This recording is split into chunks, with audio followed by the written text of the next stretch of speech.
이번 주는 아모스 1장부터 미가 7장까지 읽어주시면 됩니다. 하나님은 남유다의 농부였던 아모스를 통해 북이스라엘과 여로보암 2세에게 공의의 메시지를 선포하게 하셨습니다. 아모스는 이스라엘의 주변 열국인 다메섹, 가사, 두로, 에돔, 암몬 등 5개국에 대한 심판을 선포합니다. 이어서 모압, 유다, 이스라엘 등 3개국의 심판이 선포됩니다.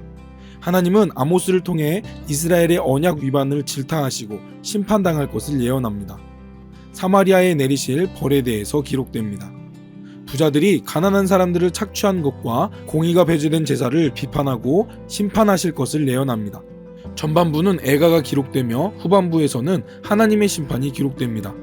불의한 이스라엘에 대해 하나님이 심판하실 것이고 악을 미워하고 선을 구하며 정의를 세울 것을 촉구합니다.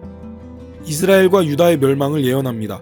사치와 향락과 불의에 대한 심판으로 포로로 잡혀갈 때 부자들이 선두에 서서 끌려갈 것이라고 예언합니다.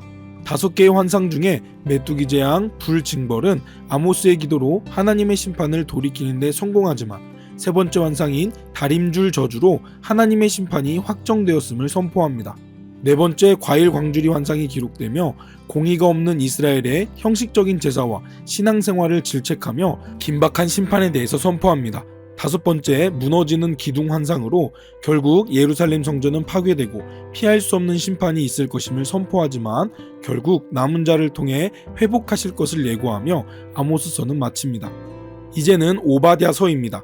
오바댜는 구약에서 가장 짧은 책으로 유다의 오바댜 선지자가 에돔의 심판을 선포합니다.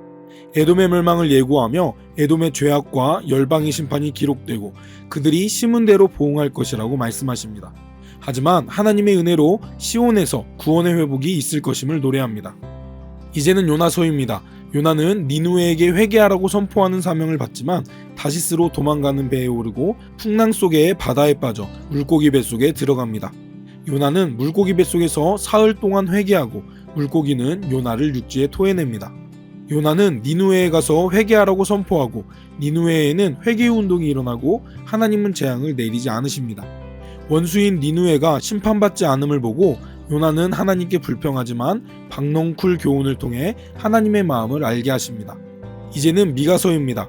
미가는 북이스라엘이 멸망당할 때 남유다에서 이사야와 함께 사역했습니다. 우상 숭배한 북이스라엘과 남유다가 징계를 받을 것을 선포합니다. 빈곤한 자를 압제하는 것을 저주하며 거짓 예언자에 대해 질타합니다. 그러나 하나님이 남은 자를 모아 구원하실 것임을 예언합니다. 우두머리와 통치자들의 탐심을 지적하고 백성을 미혹하는 거짓 선지자들의 죄를 지적합니다.